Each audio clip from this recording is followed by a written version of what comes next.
No es tan expresivo, aunque quiera parecerlo moviendo las manos. Sí, sobre todo que tiene menos autoridad de lo que la gente cree. La gente cree que tiene mucha autoridad, pero no puedes tener mucha autoridad si estás triste o tienes miedo. No. Bush es un gran ejemplo de cómo se combinan expresiones faciales contradictorias. Hay felicidad en un 11%, pero por otro lado su rostro también expresa ira e indignación. Y parece que esto es muy característico de él. Por un lado muestra una parte muy positiva, pero también de determinación, y además se lo ve algo preocupado y triste por el tema.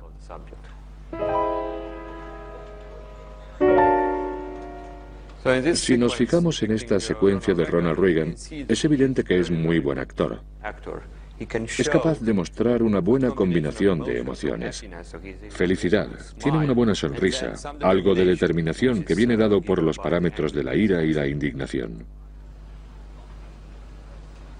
En la mayoría de los casos, por supuesto, nosotros, los seres humanos, nuestra expresión es distinta cuando nuestro rostro es neutral. Es decir, algunas personas tendrán una cara más triste y otras una cara más sonriente. Un buen ejemplo de un político que tiene una cara triste neutral es George Bush. Y otro caso, por ejemplo, Tony Blair, sería un rostro más alegre. Lo que hemos notado en general es que hay una mezcla de emociones. Eso es cierto. Sin embargo, en algunos casos, cuando una persona muestra felicidad o sorpresa, se puede ver un porcentaje muy alto de esta emoción. Además, hemos podido comprobar que una emoción positiva tiende a ser más absoluta, mientras que las emociones negativas tienden a estar más mezcladas. Para esta tierra esté en la Junta de Andalucía.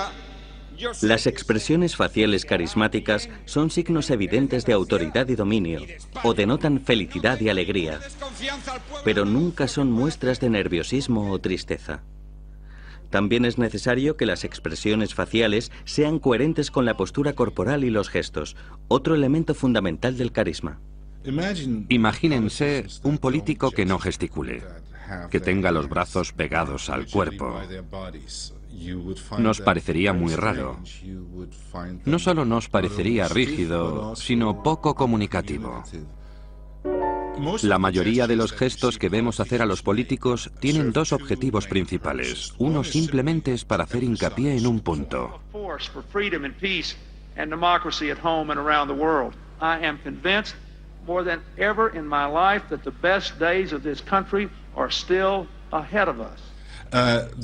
El otro aspecto es que, cambiando la forma de la mano o el movimiento, se marcan las unidades del discurso.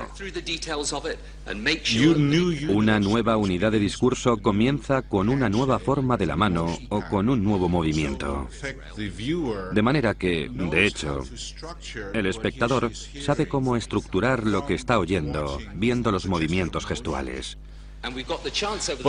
Pero también hay una serie de gestos más específicos o gestos que tienen significados más específicos.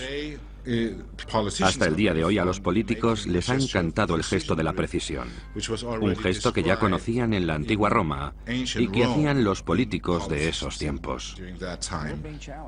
Es un gesto que nos indica que lo que se está diciendo en ese momento es algo muy específico, ¿vale? Has escogido un objeto muy específico del que estás hablando o dices algo muy específico de ese objeto. Otro gesto muy común que encontramos entre los políticos es este movimiento como de partir algo, de cortar, y que se hace con una gran variedad de formas de la mano, usando el gesto de la precisión, con el dedo índice extendido, con la mano plana, que recala este movimiento de cortar. Critical national security issue for our future, and politics must stop at the schoolhouse door.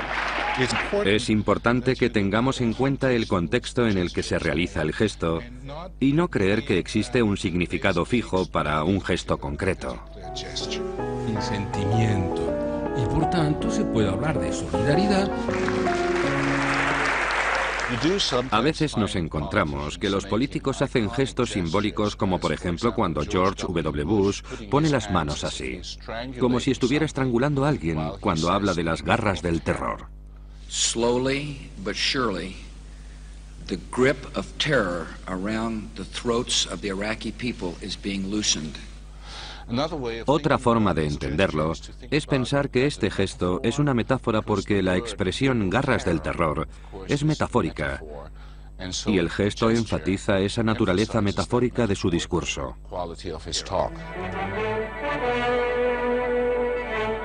Entre los líderes políticos populistas radicales, a menudo te encuentras con un lenguaje corporal que en cierto modo va contra las normas establecidas. Al hacer uso de una conducta gestual exaltada, lo que buscan es captar a las masas que están hartas del sistema político establecido. Un buen ejemplo de eso es Mussolini, quien en esta secuencia no solo usa un movimiento del cuerpo muy teatral, sino que también explica sus ideas gesticulando de una manera que en cierto modo es poco común entre los políticos establecidos. Una parte de la conducta corporal a la que no solemos prestar mucha atención es la forma de caminar de la gente. Parece ser que en la antigua Roma hubo una clase de políticos que empezaron a ganar influencia durante la época de la República, que venían de las provincias, del campo, y se movían de forma muy distinta a la élite urbana de Roma. De manera que su política se plasmó en esa forma de andar rústica.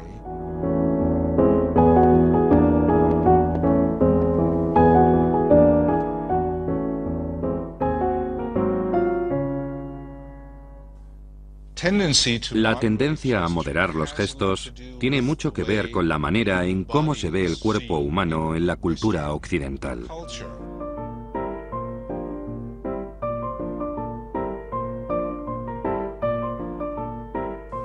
El cristianismo juega un papel en eso. Por ejemplo, en la Edad Media, gesticular mucho era un signo de que esa persona era incapaz de controlar sus impulsos físicos. Hasta el día de hoy, esa proscripción contra todo lo que sean gestos exagerados viene motivada por la idea de que hay una falta de autocontrol en el orador.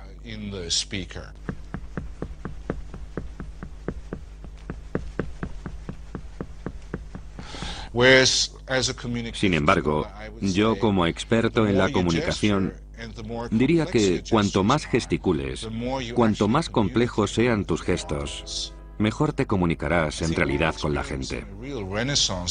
Creo que estamos viviendo un verdadero renacimiento gestual y creo que eso tiene que ver con la naturaleza visual de nuestra sociedad. Give me a break. This whole thing is the biggest fairy tale I've ever seen. Si bien somos capaces de reconocer las emociones, la intención y la expresividad de nuestros dirigentes políticos en sus expresiones faciales y lenguaje corporal, también su capacidad de convencernos depende en gran medida del timbre de la voz y de su entonación. To believe that together, with God's help, we can and will resolve the problems which now confront us. And after all, why shouldn't we believe that? We are Americans. La voz está vinculada con la manera que tenemos de comunicarnos entre nosotros y con el mundo, lo cual no es solo una verdad científica, sino también psicológica. La voz va unida a la intención del hablante, y esa intención se puede oír escuchando el tono de voz. From every hill and molehill of Mississippi, from every mountainside, I have a dream today.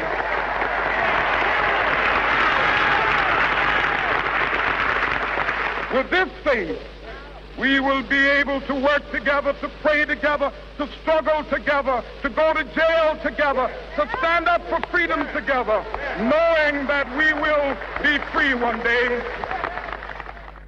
Porque, en última instancia, la voz representa el equilibrio entre lo interno y lo externo, entre nuestros pensamientos y nuestra expresión de esos pensamientos. Hay diferentes tipos de voces. Primero están las voces de cabeza, que se caracterizan por la dirección, sobre todo la dirección de la cara. Las voces de cabeza son pomposas y a menudo tratan de ser convincentes.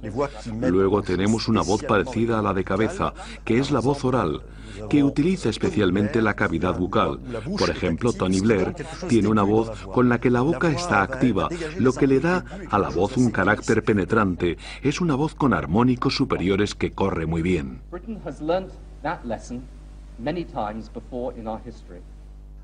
Otro ejemplo de voz oral es la de Bill Clinton, que de hecho no tiene una voz demasiado resonante, no usa las resonancias de pecho. Su voz es más bien aguda y se la puede considerar una voz oral con un timbre algo nasal. At the special NATO summit this summer, that is what we will begin to do. We must strengthen NATO's partnership for peace with non-member allies. También tenemos voces que se apoyan en la laringe y que llamamos voces de garganta. Estas voces son voces apretadas. Son voces que van buscando las palabras. Las palabras cobran más importancia que la resonancia y por tanto estas voces son siempre menos carismáticas que las voces que tienen resonancia. Las voces que nos pueden hacer sentir especialmente inseguros son las que hacen intervenir sobre todo la garganta o aquellas que se apoyan masivamente en la cabeza. La voz no está usando todo el cuerpo y resulta molesta porque suena gutural y está enganchada en la garganta, como le pasa al antiguo ministro de Asuntos Exteriores de Alemania, el señor Fischer. And to make a case in the democracy, you must convince by yourself. Excuse me, I'm not convinced. You promise a meeting at that high a level before you know what the intentions are. I don't want to be used for propaganda purposes. La voz de Hillary Clinton es un ejemplo de voces que transmiten una falsa seguridad. Su voz denota cierta fragilidad y su registro es más de laringe y cabeza.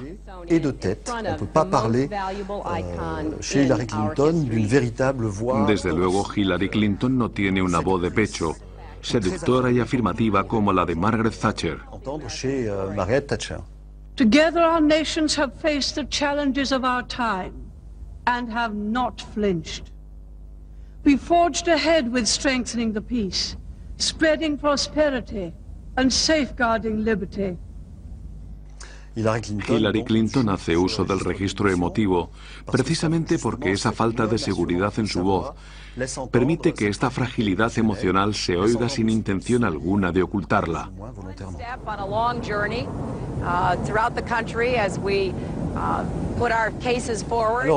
Las voces de estómago son las voces más valiosas porque están bien apoyadas y tienen una cantidad abundante de armónicos superiores. Así es concretamente la voz de Ronald Reagan, que tiene un buen equilibrio entre bajos y agudos. No solamente es una voz bien sostenida, sino que también es una voz que activa todas las resonancias del cuerpo, por lo que resulta equilibrada y armoniosa.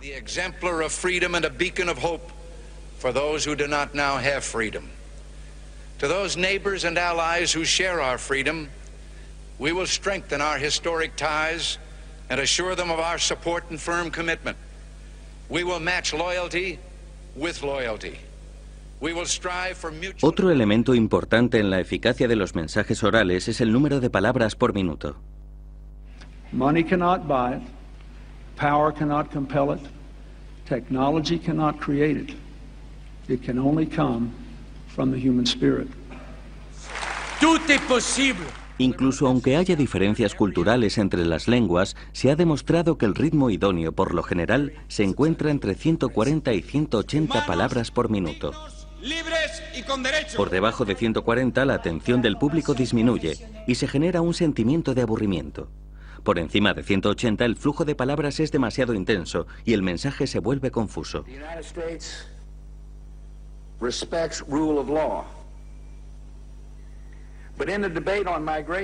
Las pausas en un discurso también son muy importantes, aunque a veces algunas pausas denotan duda e incertidumbre. or how we used our intelligence to, for example. Pero la mayoría de las veces las pausas sirven para recalcar la